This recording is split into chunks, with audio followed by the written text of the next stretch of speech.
When I was 17, my family moved several states away without telling me.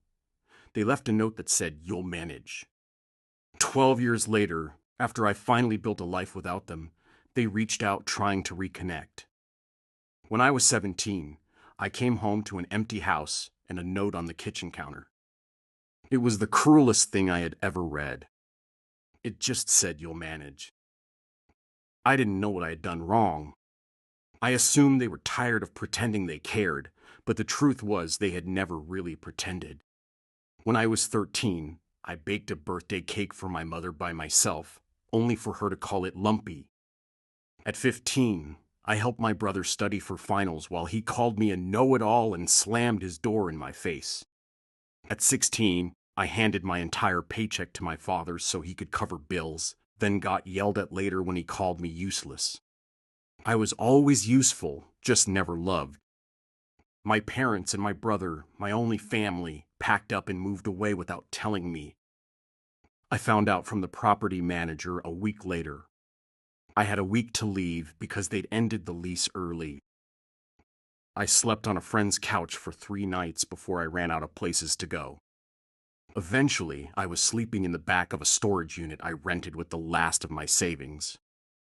I snuck in to sleep, showered at a community gym, ate peanut butter straight from the jar, applied for jobs on library computers, and pretended everything was fine.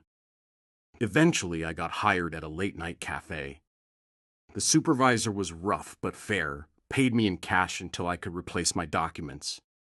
She once let me sleep in the back room when I nearly collapsed from exhaustion. I scraped my way forward, bought a prepaid phone, saved every receipt, watched free videos about budgeting and goals. The first year I barely survived, but I did survive. The turning point came when a regular customer offered me a temporary clerical job. It paid 3 times what I earned serving. I said yes. One job led to another.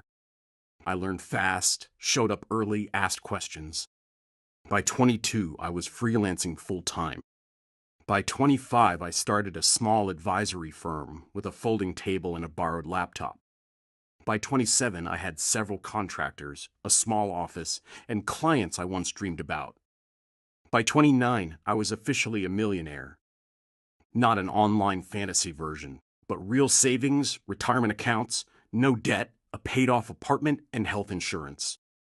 The first time I saw 7 figures on my banking app, I cried. Through all those years, my family never reached out. I once saw my brother suggested on social media. He was married, still living where they disappeared to. I stared at the screen, wondering what story he told about me. Sometimes I wondered if hatred would have been easier. But it was never hatred, it was grief. I go to therapy now because I want to stay whole. I made a list of people who helped me when they didn't have to. Coworkers, classmates, strangers who showed me what support really looked like. Last year, a podcast interview I did about surviving family estrangement went viral. 1 million views in days. My inbox filled with messages from people who said I named their pain. Then one email stood out. The subject line said, "You're still our child." It was from my mother. No apology. Just a note about hearing my side and maybe talking. Then another message from my brother saying he missed me and wanted to fix things. I stared at the screen for a long time. I wondered whether healing meant looking backward or forward. I didn't reply immediately. My therapist suggested I wait at least a week before deciding. I focused on work, exercised, had dinner with friends. Normal things. But the messages lingered. My mother's email felt distant, almost clinical. My brother's felt more sincere. After 10 days, I replied to my brother with one question. "It's been 12 years. What changed?" His answer came quickly. He said the podcast made him realize what they'd done. He said he was young, had no choice, had wondered about me, had looked me up but lacked courage. He said my success made him proud. I didn't fully believe him. If he cared, why wait until I was visible? I asked. His next message was longer. He mentioned financial stress, failed businesses, medical bills, another child on the way. My stomach dropped. I waited before responding. Then my mother sent another email with old photos. Baby pictures, beach trips, snow days, happy moments that felt like someone else's memories. At the bottom, she wrote that they made mistakes and wanted to make things right. My therapist reminded me I was in control and owed them nothing. She also said closure might help, whether through reconnection or a final goodbye. I felt torn. A part of me wanted answers. A smaller part still wanted their love. I agreed to meet my brother alone, in a neutral city halfway between us. I almost canceled. We sat across from each other like strangers. The first half hour was painful small talk. Then he apologized. He said he didn't know the full truth, that he'd been told I chose to leave. I told him about the storage unit, the hunger, the night shifts. He looked devastated. He swore he didn't know.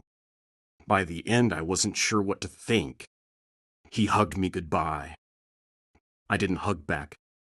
Later, my mother called. She cried, praised my success, said she always knew I'd be special. I asked her why they left me. She said they couldn't afford all of us and believed I'd be fine alone, that authorities would place me with someone better. I hung up and blocked her. Then my father emailed. No apology, just hardship stories and a request for financial help. I forwarded it to my therapist.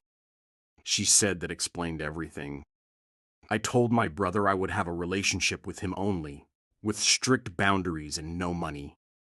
He responded angrily, accusing me of selfishness. I stopped replying. Things escalated after that, with pressure, guilt, surprise visits, and threats. Eventually, lawyers became involved. Restraining orders were filed, and the truth surfaced. My parents had lied for years, controlled the narrative, and turned desperation into harassment. In the end, I chose safety. I chose boundaries. I chose a future that didn't include people who had already shown me who they were. I didn't find peace overnight, but I found something close to freedom. And for the first time, that was enough.